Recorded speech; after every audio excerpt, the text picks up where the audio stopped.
एकादशी के दिन शंकर भगवान को चावल का दाना चढ़ाना चाहिए कि नहीं चाहिए? अब बोलो तेरा क्या होगा रे कान्हा। किसी ने पूछा कि चावल का दाना एकादशी पर भगवान शंकर को चढ़ा सकते हैं, चावल का दाना शंकर जी को चढ़ाते क्यों है, पहले तो वो समझ।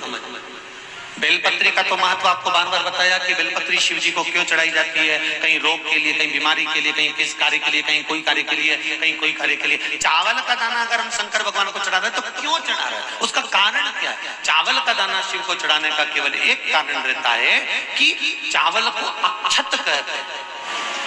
अक्षत का मतलब होता है अक्षय। जब हम भगवान शंकर को चावल का दाना चढ़ाते हैं, जैसे बहुत ध्यान दीजिएगा महाराज, बहुत समझने वाली बात है, बहुत ध्यान से। चावल का दाना हमारे मस्तक पर तिलक करने के बाद पंडित जी क्यों लगाते हैं कि भगवान जैसा समय आज चल रहा है, आप पूजन कर रहे हो, पाठ कर रहे हो, दान कर रहे हो, पुण्य कर रहे हो, सत्कर्म कर रहे हो, भजन कर रहे हो, मेरा देव अधिदेव महादेव, मेरा नारायण, मेरा सत्यनारायण भगवान, मेरा राम जी, मेरा विष्णु जी, मेरा भागवत मैया, मेरी रामायण मैया।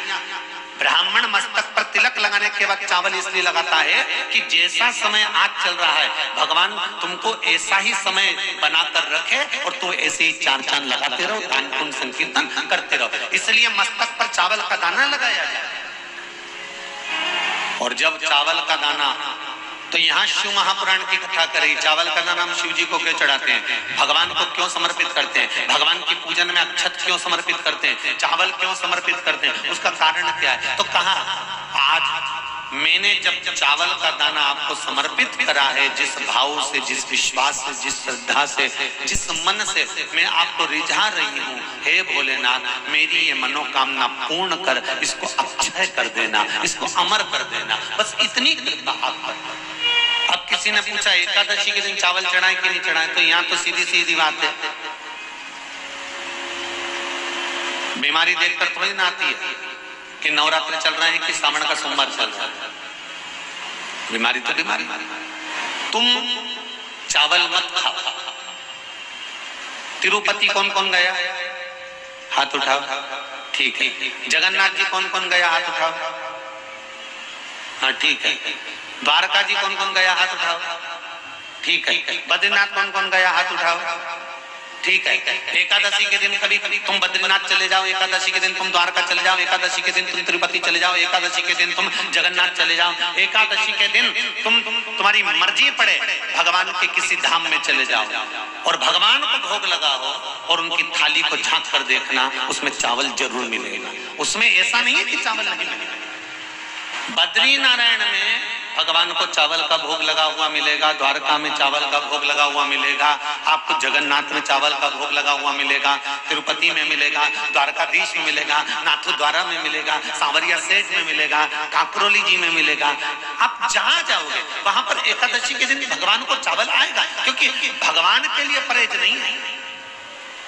जो काम में डूबा हुआ है, जो आसक्ति में डूबा हुआ है, जो लोभ में डूबा हुआ है, जो वासनाओं में डूबा हुआ है, जो तृष्णा में डूबा हुआ है, और जो माता के गर्भ से जन्म लिया,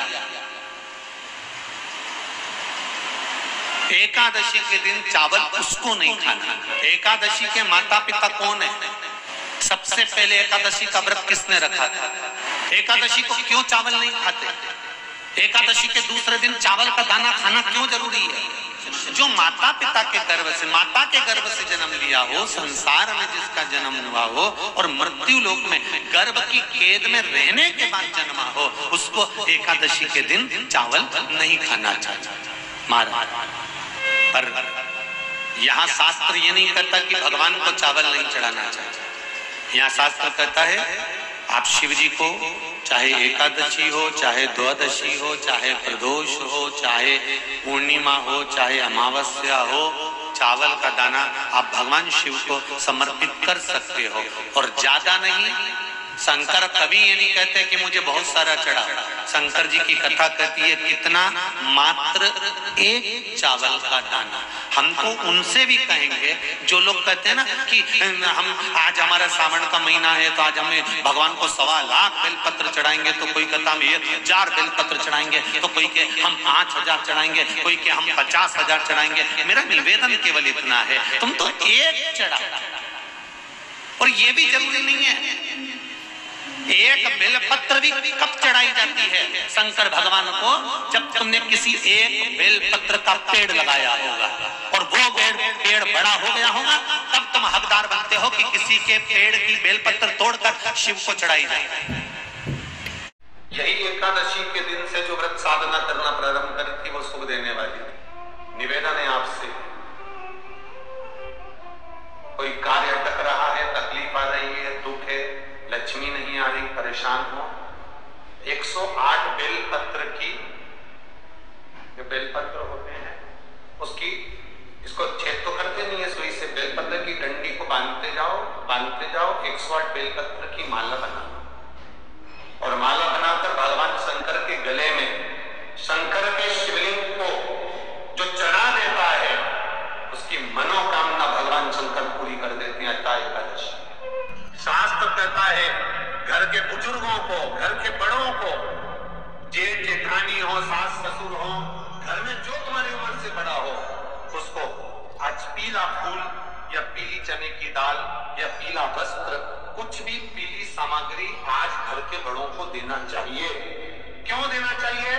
तो शिव महापुराण की कथा कहती है कि जो शुक्ल पक्षी की एकादशी के दिन पीली वस्तु का दान दे देता है, घर के किसी ब्राह्मण को देने नहीं जाना, किसी मंदिर में देने नहीं जाना, आपके ही घर में, आपके ही घर के बड़ों को कोई भी पीली चीज का दान कर सकते हो।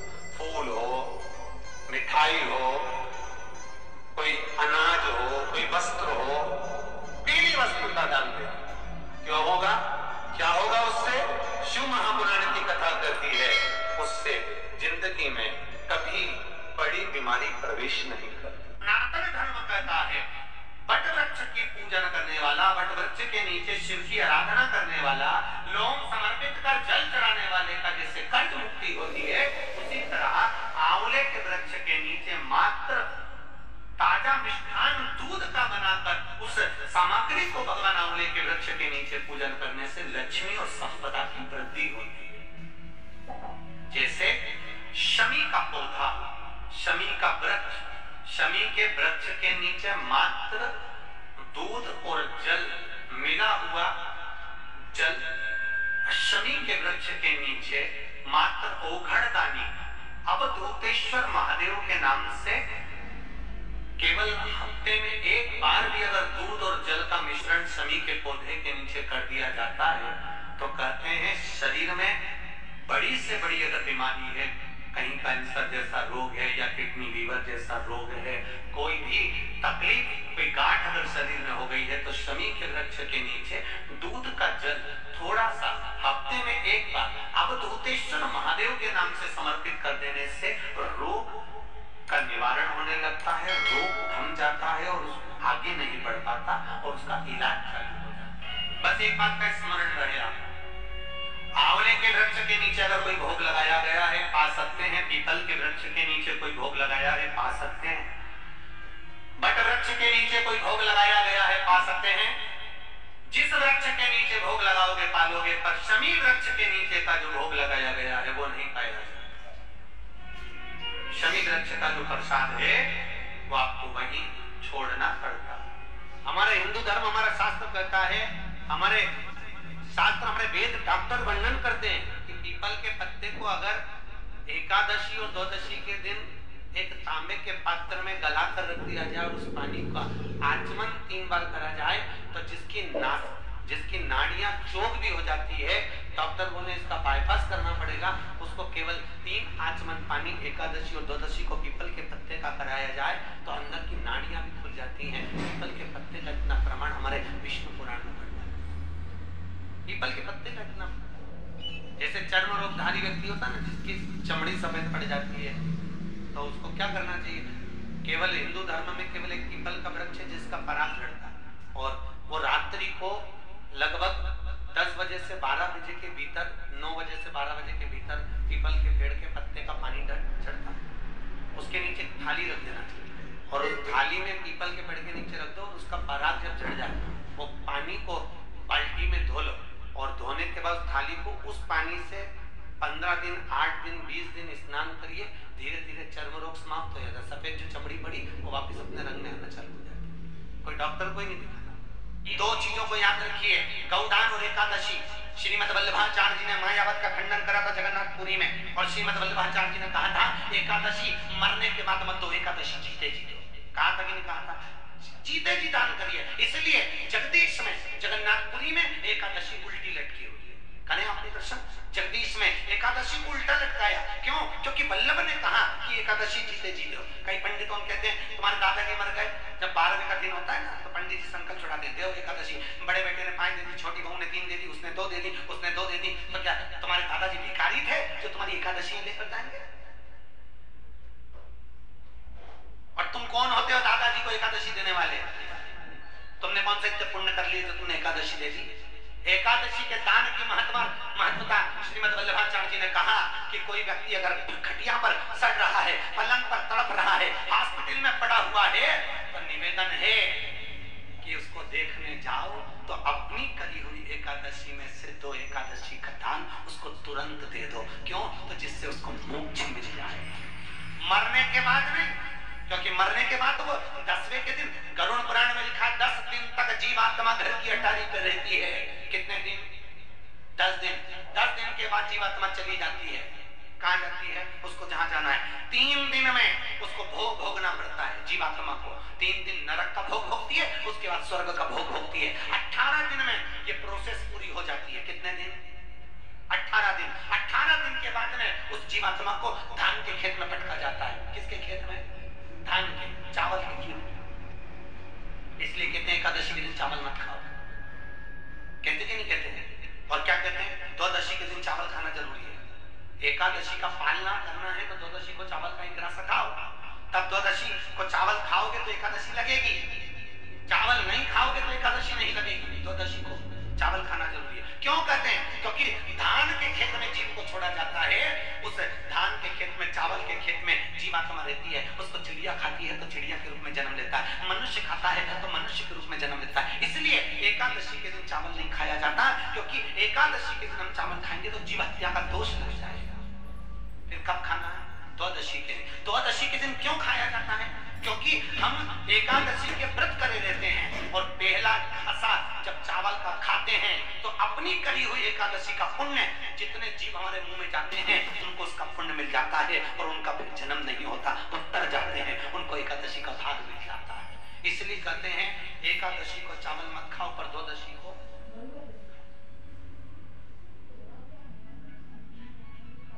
खाइए। 10 दिन तक जीवात्मा है, और आपने एकादशी कब जान दी? बोलो जम के। 12वें के दिन, 13वें के दिन आपने एकादशी का दान दिया, वो मिली उनको? अरे बोलो अच्छे से। कई तो अभी तक कर रही होगी हमारे दादाजी के। शंकर भगवान को जब जल चढ़ाने के लिए शिवालय की ओर जाओ, जाते हो रोज? सब लोग जाते हो? हर हर। मैं शंकर भगवान को जब जल चढ़ाने के लिए जाऊंगी तो शिव जी को जल चढ़ाने के लिए लेकर जाऊंगी, उससे पहले मैं आंवले के वृक्ष के नीचे थोड़ा सा जल छोड़कर, बेलपत्री के वृक्ष के नीचे थोड़ा सा जल छोड़कर, पीपल के वृक्ष के नीचे थोड़ा सा जल छोड़कर, उसके बाद अशोक सुंदरी वाली जगह, अशोक सुंदरी की जगह सब जानते हो, अशोक सुंदरी वाली जगह पर जल छोड़कर, फिर गौरा पीठिका पार्वती जी का हस्तकमल, उस पर जल छोड़कर फिर भगवान शंकर के ऊपर मैं जल समर्पित करूंगी। जल चढ़ाने का मुख मेरा उत्तर का होगा, अर्थात आप दक्षिण में खड़े होगे, जल चढ़ाओगे तो उत्तर में बहकर जाएगा।